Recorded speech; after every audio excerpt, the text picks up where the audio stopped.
Good morning, everyone. I'm Bill Brenner, Head of Content for CyberRisk Alliance and SC Media and Security Weekly, and I'm talking to you here from sunny Las Vegas at the Aria, where we are holding our Identiverse conference, and this is Identiverse's 15th year, and a lot was made of that birthday yesterday.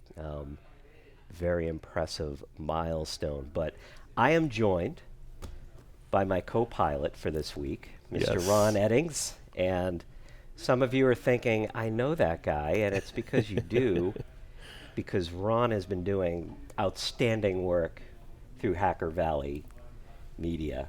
And it's just it's an honor to be here with you. It's an honor to be here. Thanks for having me. When I got the call to, be the co-host for all of this, I was super excited. So couldn't think of a better time.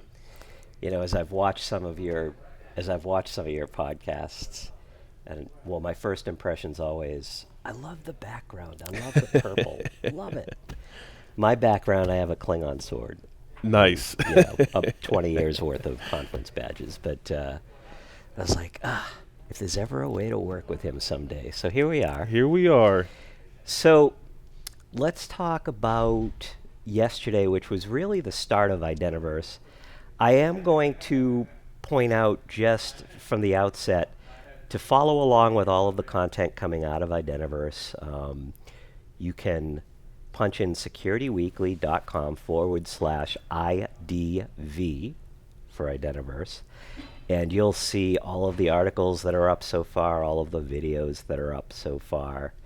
And having said that, so yesterday I attended the opening keynotes. Yep. I also, as I know you did, walked around the exhibit hall. And as I was looking at what's the big takeaway, here are some of the things that really stuck with me. One is, and this is not just here at Identiverse, but it's a lot of the things that we've been covering with SC Media and on Security Weekly across CyberRisk Alliance. It's identity itself is really, from my perspective, starting to eclipse a lot of these other security topics. So, whether it's cloud security, network security, application security, when I look at what the focus of our customers and our audience has been on, it really, identity is the big thing. So there are the changes that are coming someday. Yep. We've been talking about passwordless forever, and you really start to see what the way companies are positioning themselves, but also what the audience is gravitating towards is this. It's not just an identity access management tool discussion anymore. It's really about identity. Is the perimeter is right around that. For sure. That is identity is, this might be a little over dramatic, but if the 1900s oil was the big money maker, a lot of money is tied up into identities now. And one thing that I've started to see in recent months, but it's really coming out here, is the growing concern about, we have various identity tools. There's multi-factor authentication, Yep. single sign-on, and we're starting to talk now about how the bad guys are trying to exploit weaknesses in the very identity tools that we're using to do business securely. I did a webcast with Cisco not too long ago, and it was about identity as the new Trojan horse and how the bad guys find weaknesses to use to essentially stow away and get inside the castle, as it were. And you see a lot of concern about how AI can be used to compromise all the identity tools that are out there. In fact, one of the keynotes yesterday was Andre Duran, the founder of Ping I loved Identity. how his keynote started.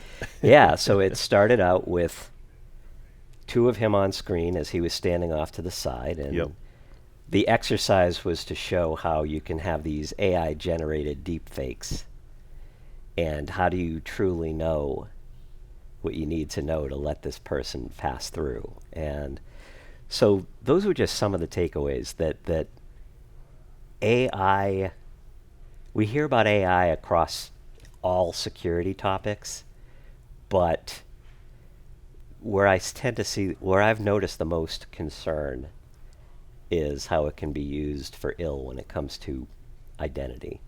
So those are some of my impressions. Yeah. What are some of yours?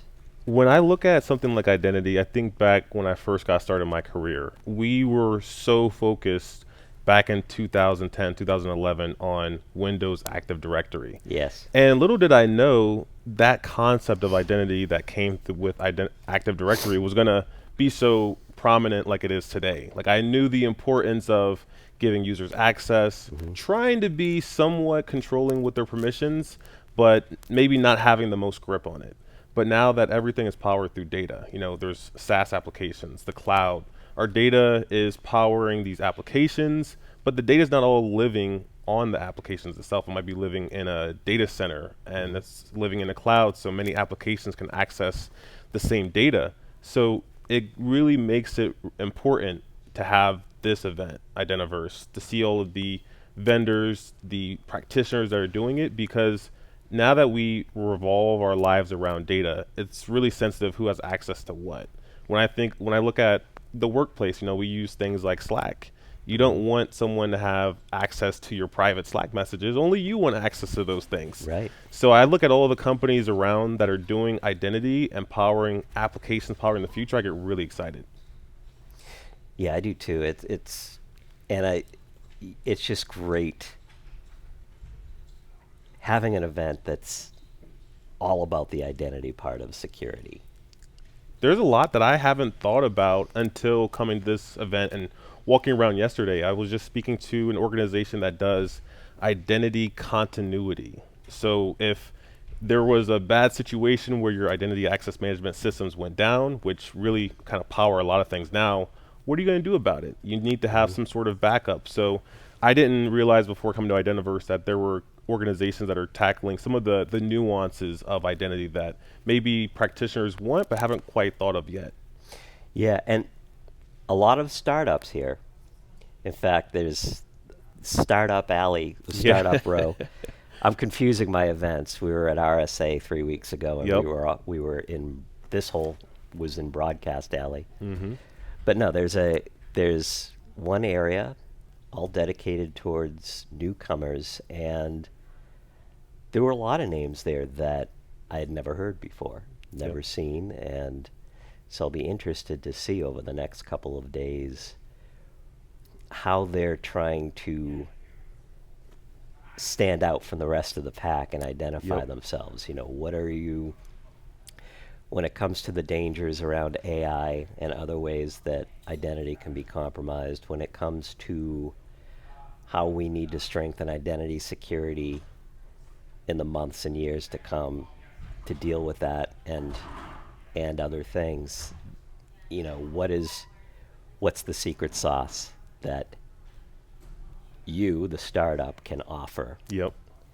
that isn't already being handled by the major infrastructure tech providers, which I lump in, your Microsoft, your Yep. Google, your Amazon Web Services. So that's the big thing that I'm hoping to leave here with is really some clear arrows in towards the future Mm. for, we know where we'd like to be when it comes to decentralized identity, passwordless. Yep. There's what security vendors who are here are working on to that end and what they have. But then there's when I look at our broader audience, the consumer's not really where everybody else is at yet. I mean, passwordless is still this distant dream. It's getting closer though. It's getting closer, and you see it here, Yeah. how a lot of the companies that are here, Yep. CyberArk, Cisco, Radiant Logic, they're really trying to make things that we've been talking about ever since RSA 2006, when Bill Gates got up there and declared the end of passwords. Mm-hmm. So that's 18 years ago. But it's like the future is here. We're still hopeful. We're still hopeful. One day, one day is what my heart tells me. Yep. What are you most excited to see or experience? You just mentioned, getting a better picture of the future. But, when you look into the future, like, what are you hoping to see that maybe some of the speakers or cybersecurity companies can speak about? So when we research identity, so at Cyber Risk Alliance, we do these monthly surveys, and it's topic of the month. Right. We did identity in March. That's for we call them the CBIR reports. It stands for Cybersecurity Buyer Intelligence Reports. Love that. Not to be confused with the DBIRs. Yeah. But, the big thing that came through, the people who took the survey, they talk a lot about this tug of war between the best identity security you can get and the user experience. Mm-hmm. Where, if you're the user, it's not necessarily easy. There's a lot of adjusting. People have gotten used to, in more recent years, going from having to put in your username and password to looking at the code on your phone and other hoops. Yep. And getting used to working within the confines of the zero trust framework. And one of the things I want to see that I'm hoping to learn about is how do we end the tug of war? Surely we can have security. Yep. And a user experience that isn't like ripping your teeth out. And so I'm going to want to see what some of the companies here really and what some of the keynoters have in mind. Yeah. To achieve that balance. That's great. Looking at how I want to see this conference turn out for me is I'm going to be here speaking to a lot of security leaders, and I'm excited to kind of go back to an idea from one of my favorite movies, Pulp Fiction. There are known knowns, and then there are known unknowns, and then there's unknown unknowns. I'm excited to speak to security leaders that are helping take this quantum leap forward, that are going to help me learn about the things I didn't know, that I didn't even know that I didn't know. So I'm just here to learn. I'm here to, kind of experience and see what people are excited about. And, like you said, learn a little bit about the future of identity. Yeah. I think we're aligned on what our hopes and dreams are for the next 2 days. So just to set expectations for the audience, again, I want to remind you that you can follow along with all of our content by visiting securityweekly.com/Identiverse. Also, if you go to the SC Media website, we have special coverage for Identiverse, as well as a lot of resource articles in the middle of the page where you can really dig into articles we have that focus on the explainers, the how-tos, the roadmaps, the guidance, to me, the most important stuff that we do. And so you can follow along with that. Ron will be doing many interviews. Yes. I will be doing a handful. Our colleague Paul Wagensile will be doing a handful. And we're looking forward to talking with you over the next couple of days.